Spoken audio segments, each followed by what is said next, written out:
When I was a kid, I had a duck, my dear nerds. This is a true story. I had a baby duck because I wasn't the brightest kid and I saw a baby duck by the side of the river. And I was like, oh my god, it's orphaned, I need to take it home. I was actually stealing it from its mother. The mother was nearby.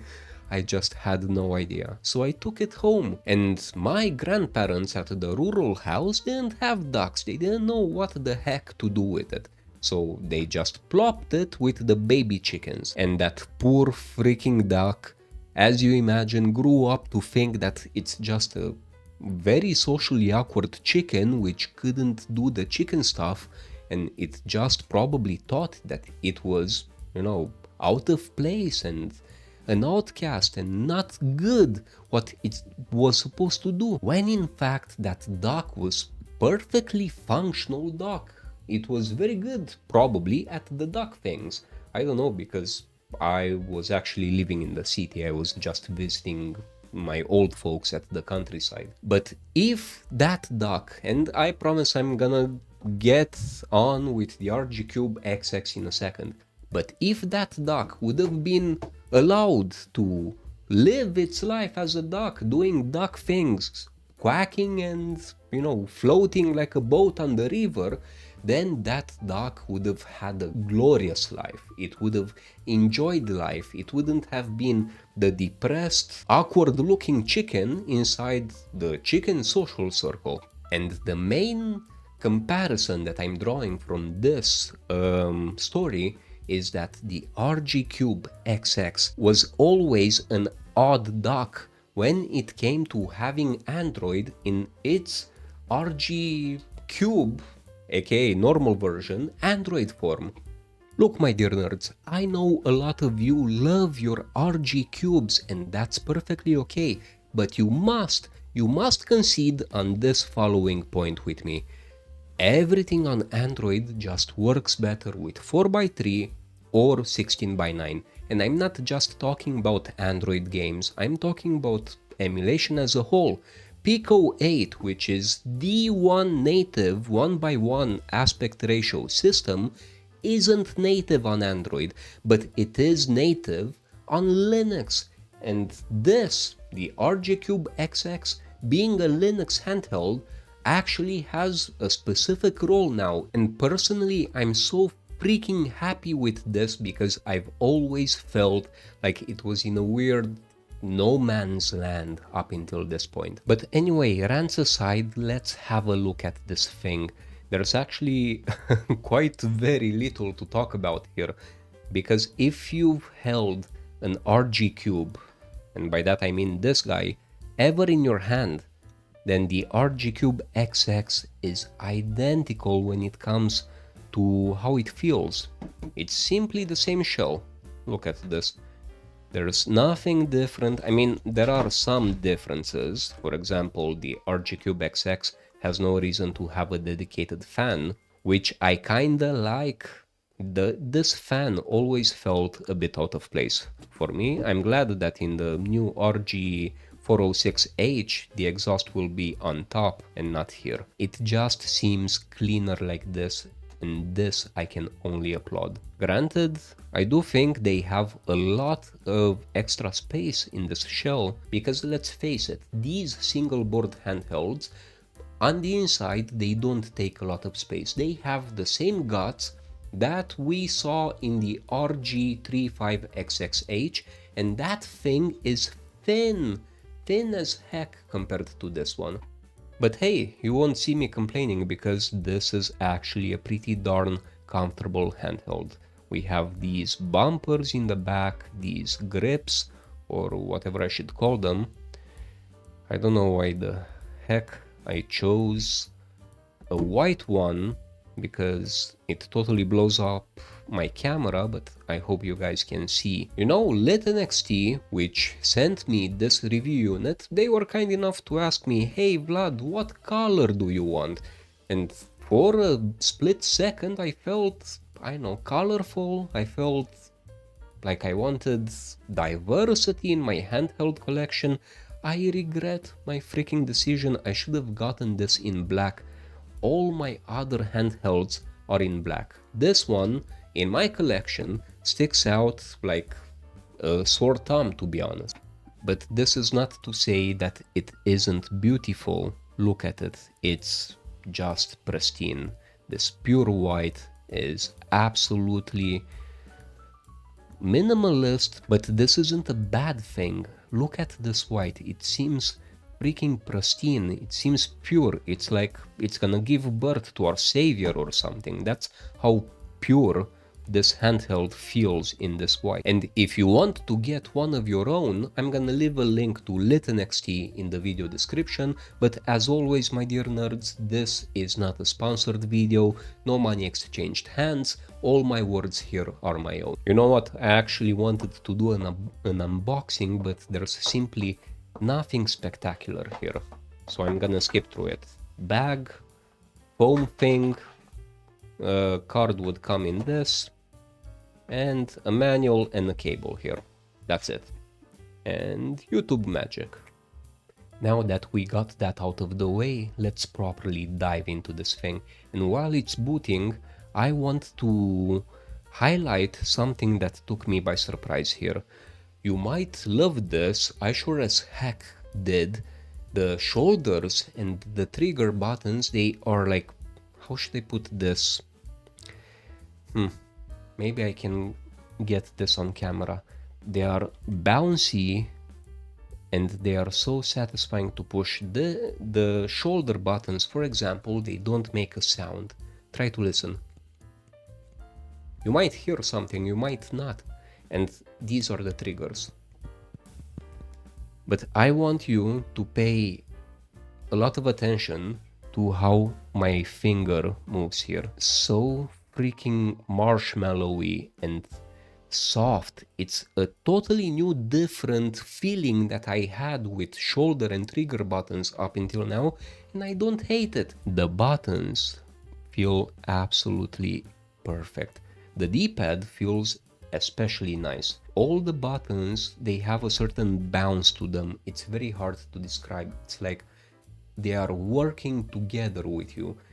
It's a kind of bounce that I didn't feel in previous versions of Anbernic devices. It certainly wasn't there in the RG CubeXX, and I like it very much. I'm actually a fan of how the buttons feel. They played around with the theme a bit. I appreciate that the white RG CubeXX is in this icon. It kinda makes the white version here feel way more integrated and way nicer overall. Feels like it's an tightly integrated system with the hardware itself. The RA game section is where we would play games directly from RetroArch. Actually, they play directly from RetroArch here as well. But in the game rooms, if I were to start a game right now, I would go with Blood Omen, but it's not pre-packaged, unfortunately, so I'm gonna go with...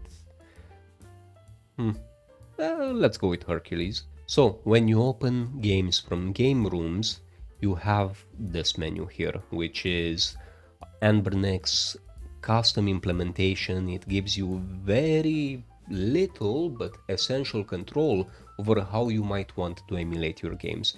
Now, this is not my favorite. My actual favorite is running games through the RA game section here.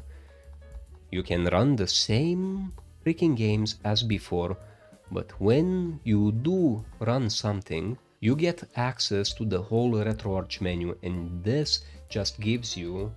Wait, I need to mute this. This just gives you way more power. You see? The clear-cut, familiar by now, most probably for most of you, RetroArch menu, where you can do the most important thing on this planet, which is turning off overlays, then going to settings and video and scaling, and then going to aspect ratio and selecting full, because we stretch to fit on this channel, my dear nerds. We are not those integer scaling religious people. I'm kidding, don't unsubscribe. I'm kidding.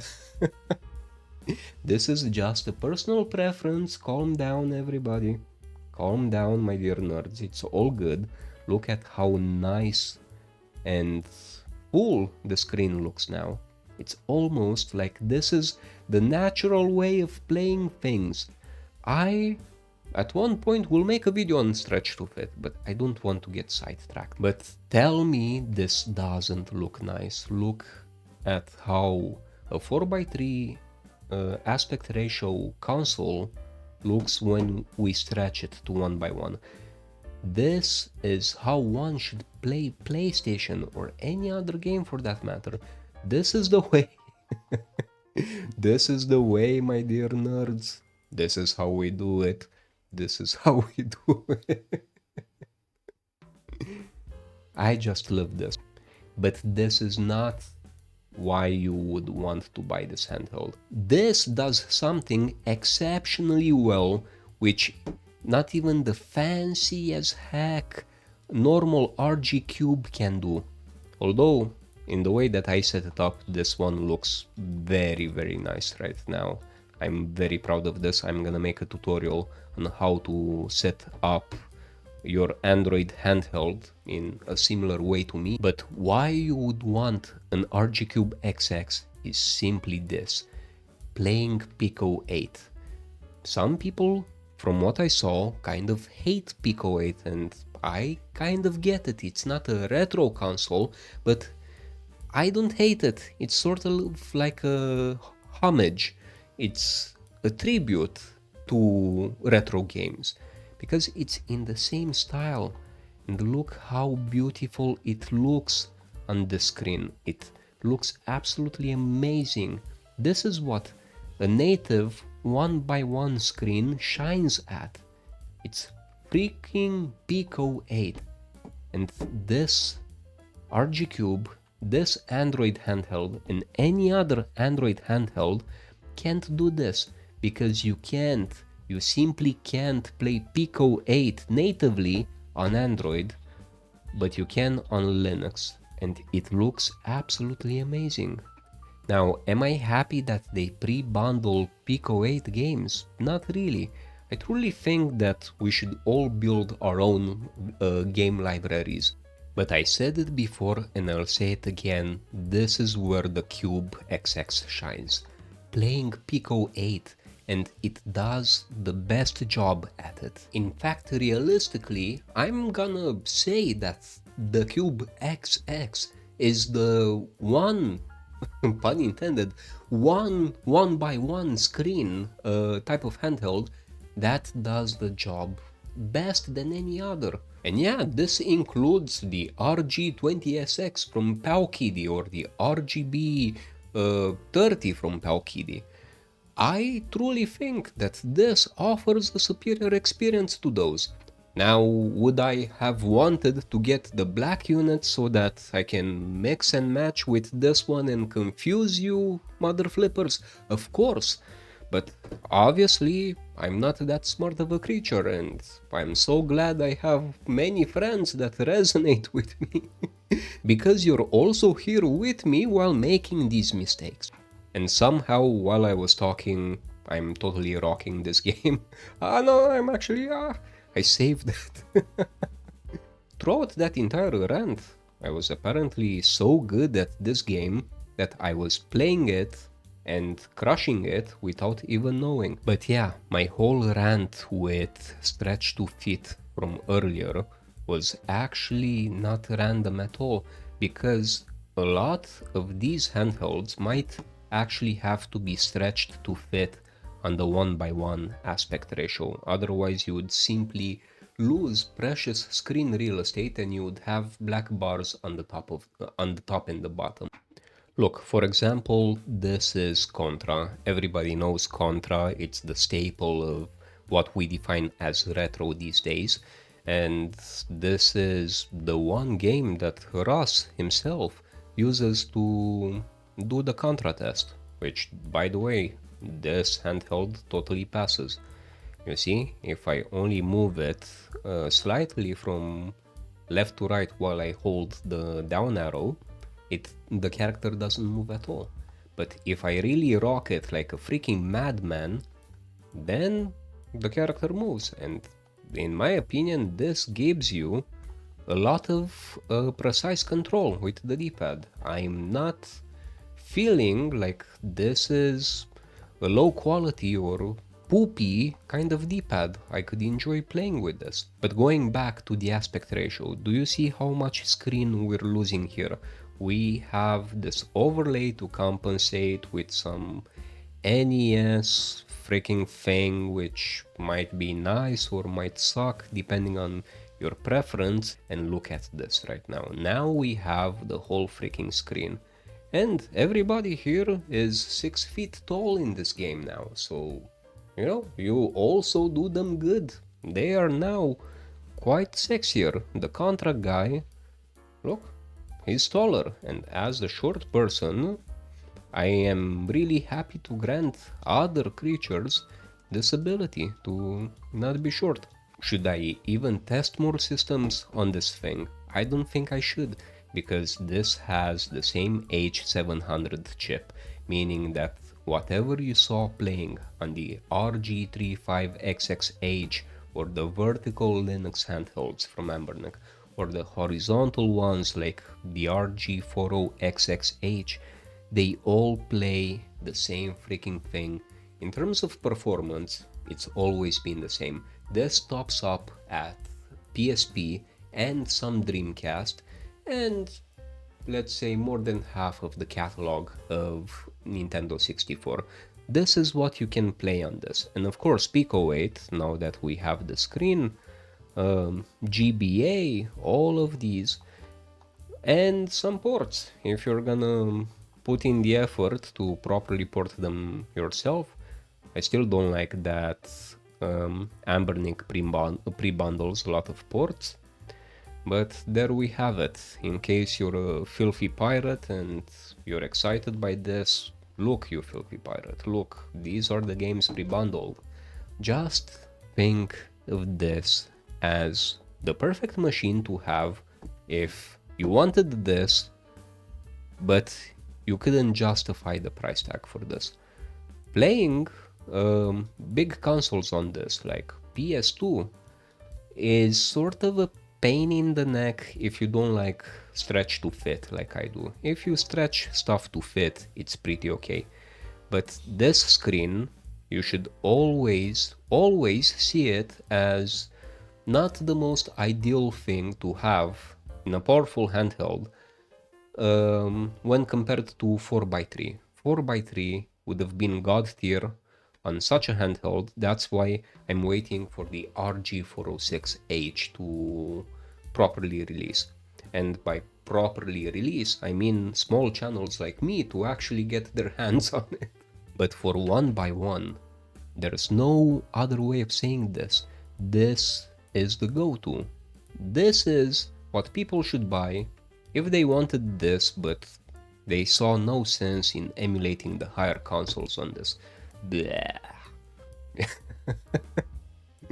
So yeah, this is kind of my rant, my dear nerds. Let me put the creepy eye back, just a second. There we go. Look how pretty the eye is.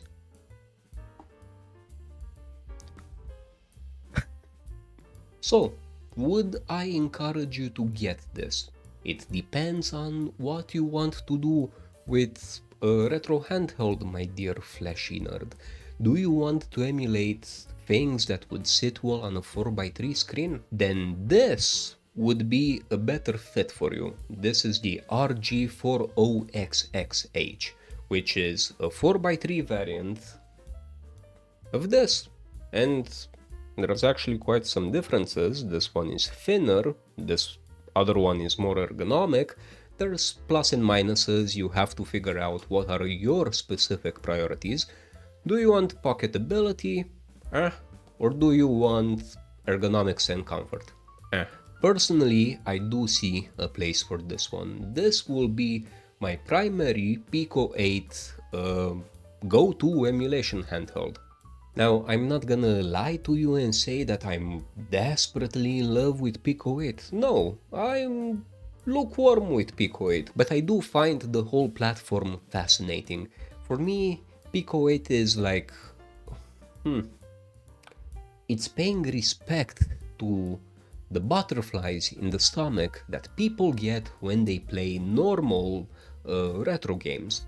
And I can't be mad at that. Plus, it's pretty cool to see modern variations and modern design languages put into games that are made to look old. But anyway, my dear nerds, this is all from me. I love you very much. See you in the next video. Bye.